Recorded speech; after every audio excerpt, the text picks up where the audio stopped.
Ka-express, buong mundo napatayo.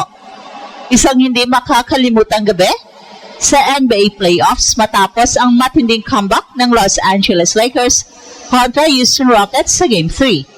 Sa score na 112-108 sa overtime, nakuha ng Lakers ang panalo at itinulak ang serye sa 3-0 lead. Pero ang tunay na highlight, si LeBron James, 41 years old, pero nagpakita pa rin ng elite performance na parang nasa prime pa rin niya. Sa huling segundo ng regulation, lamang ang Rockets, pero nagawang nakawin ni LeBron ang bola at tumira sa clutch three-pointer para itabla ang laro sa 101 all at pilitin ang overtime. Tinapos niya ang laro na may 29 points, 13 rebounds, 6 assists at 3 steals, isang all-around performance na nagpapatunay na hindi pa rin siya nawawala sa usapan bilang isa sa pinakadakilang manlalaro sa kasaysayan ng NBA. Sa social media, nag-viral agad ang kanyang clutch shot at defensive plays habang ang mga fans ay nagdi-debate kung ito na ba ang moment na tuluyang magsisil ng kanyang GOAT case. Sa loob ng Toyota Center, tila kontrolado ng Houston Rockets ang laro sa huling minuto. Lamang sila ng 6 points at mukhang papunta na sa unang panalo sa serye. Pero dito pumasok ang veteran instinct ni LeBron James. Sa isang critical possession, nagbasa siya ng passing lane at ninakaw niya ang bola. Isang defensive play na agad nagbago ng momentum.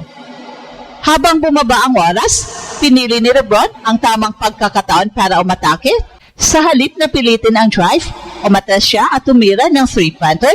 Isang desisyong nagpapakita ng kanyang basketball IQ. Swish, tabla ang laban. Ang crowd mula sa sigawan ng mga Rockets fans biglang napatahimik. Ang Lakers bench sumabog sa tuwa. Isang shot na hindi lang nagtabla ng laro, kundi nag-shift ng buong emosyon ng laban. Sa puntong yon, malinaw na ang momentum ay nasa panig na ng Lakers at sa playoffs, ang momentum ay kasing halaga ng talento. Pagpasok ng overtime, halata ang epekto ng momentum swing. Ang Los Angeles Lakers ay mas agresibo, mas composed at mas organisado. Samantalang ang Houston Rockets ay tila nawala ng kumpiyansa matapos ang late game collapse. Si LeBron ay nagpatuloy ng kanyang leadership, hindi lang sa scoring, kundi sa pag-control ng tempo. Malaking tulong din ang performance ni Marcus Smart na nagbigay ng 21 points, 10 assists and 5 steals. Ang kanyang defensive pressure at playmaking ay nagbigay ng balance sa Lakers offense. Sa kabilang panig, kahit na nagkaroon ng malaking laro si Alperen Sengun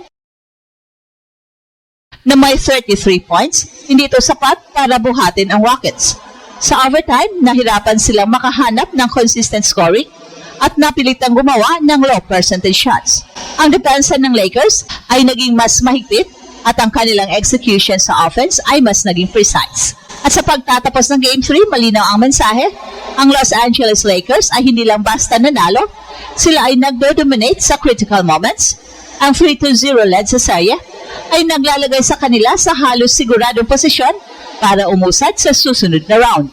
Para kay LeBron, ang larong ito ay isa na namang dagdag sa kanyang mahalagang listahan ng iconic playoff performance. Sa edad na 41, patuloy niyang pinapakita na kaya pa rin niyang mag-deliver sa pinakamahalagang sandali.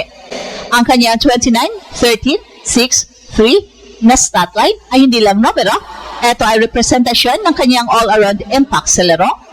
Mula sa scoring hanggang sa defense, mula leadership hanggang sa clutch plays, kompleto ang kanyang kontribusyon. So ngayon, papasok ang Game 4 na may malaking pressure sa Houston Rockets. Kailangan nilang manalo para maiwasan ang sweep, habang ang Lakers ay may pagkakataon na tapusin ang serye. At sa mas malalim na analysis sa Game 3, malinaw na hindi lang ito simpleng panalo ng Los Angeles Lakers. Ito ay isang masterclass sa situational basketball, composure at championship DNA, lalo na sa pamumuno ni LeBron James.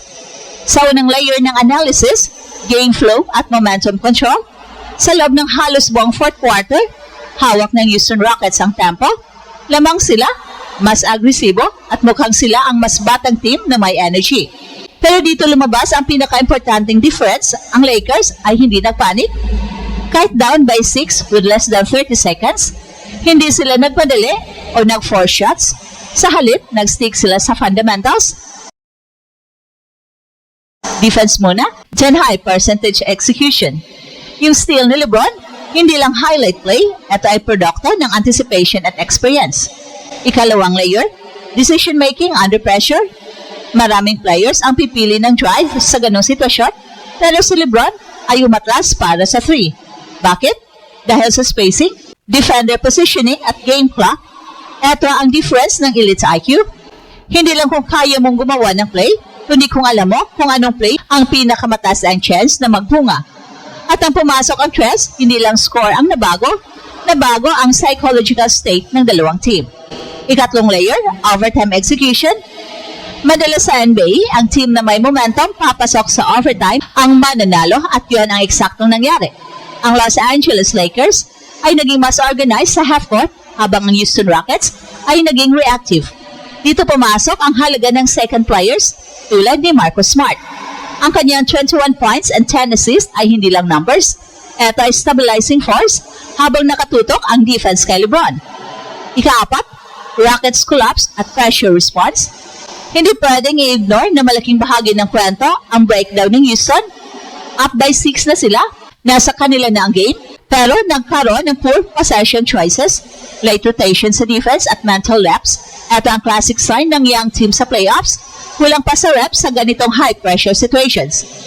Kahit na nag-step up si Alfred Shingun na may 33 points, hindi ito na-translate sa team composure sa dulo. Ikalima, context ng injuries at depth. Isa sa pinaka-underrated na factor dito ay nanalo ang Lakers kahit hindi sila fully integrated, sina Luka Doncic at Austin Reeves. So, ibig sabihin, ang core nila ay stable kahit kulang sa full roster strength. Ito ang sign ng championship caliber team. Kayang manalo kahit hindi kompleto dahil malinaw ang roles at execution. At panghulin, legacy impact. Ang performance ni LeBron sa larong ito ay hindi lang tungkol sa stats, ito ay narrative reinforcement. Sa edad na 41, siya pa rin ang go-to player sa clutch moments. Ito ay rare longevity paired with sustained excellence. Sa kabuuan, ang Game 3 ay hindi lang panalo, ito ay statement. Statement ng Los Angeles Lakers ay hindi lang basta contender, kundi isang team na marunong manalo sa pinakamahirap na sitwasyon. At habang ang Houston Rockets ay may bright future, malinaw na kailangan pa nila ng experience para magkipagsabayan sa ganitong level. Kung may isang takeaway dito, ito yon. Sa playoffs, hindi lang talento ang nananalo, kundi exposure, execution, at ang kakayahang gumawa ng tamang desisyon sa tamang oras. At sa larong ito, malinaw kung sino ang may ganitong kalidad. At ito ang Express Info kung saan bawat kwento ginulat ang mundo. Don't forget to like and subscribe.